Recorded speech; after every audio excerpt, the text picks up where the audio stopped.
Assalomu alaykum hurmatli obunachilar. Sizlar bilan bugun Universal Master bugungi obzorimizda oldingi videomizda ko'rsatilgan tumshuvoq uchun rastvor tayyorlashni eng sifatli, zo'r, oson yo'lini sizlarga ko'rsatamiz. Odam ish chiqishi ham ko'pchilik talab qilmaydi bizda.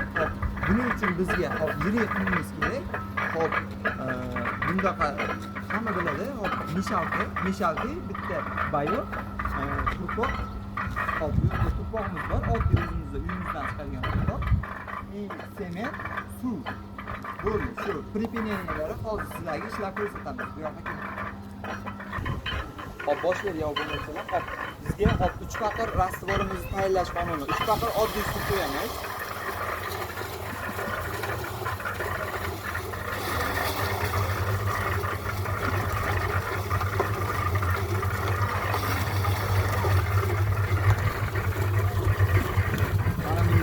Gul vositasidan 1 piyola ichiga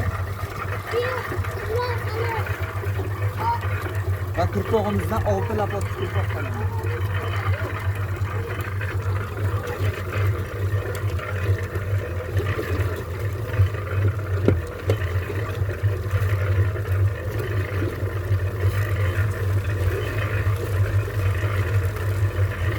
Sement bilan turpoqni o'tamiz. 6 lapot sement.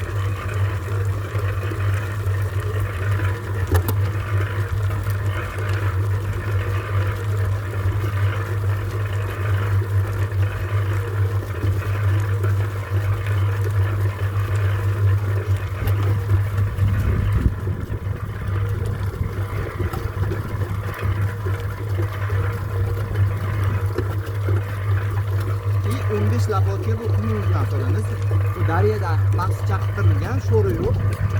Sifati yaxshi.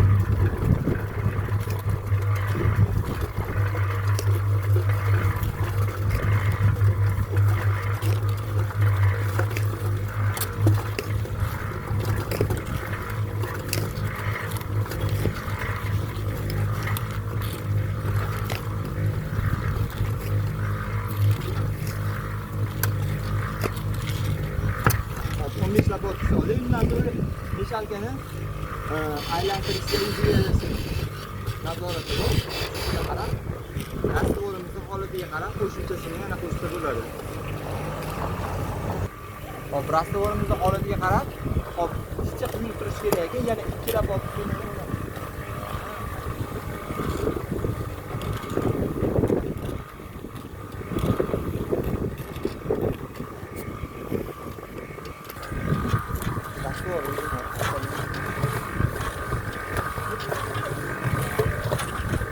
rastvor holatini ko'rasizlar. Rastvor mana quyuqlashdan ancha nisbatan, chunki quyuq bo'lmasa devorga ilishishli holati ancha pasayib ketadi.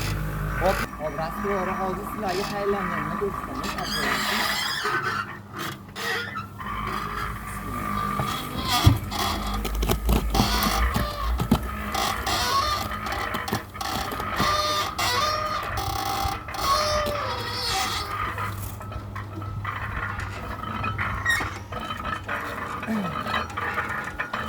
Rastvorimizni tayyorladik obunachilar. Rastvorimizni qumshuvoq odatda 2 sloy bilan chiqib keladi. Yaxshi chiqazaman desangiz, bu padmayak bo'lgani uchun buni oralari kattaroq zazora bor. Shuni hisobiga bu holatda chaplab olinadi birinchi sloyga. Ikkinchi sloyni yengil qilib chaplanadi. Mana ustimizda o'zida hozir chaplash usullari bor. Oson va tez sifatli, tezroq buyurib bitirish. Chaplash jarayonida mana shu holatda ketadi. Oson, sifatli va yaxshi chiqadi. Rastvorlarimizdan tayyorlaganimiz mana usulda. Sifati zo'r. Sizlar bilan Universal Master bo'ldi. Hammanglarga omad.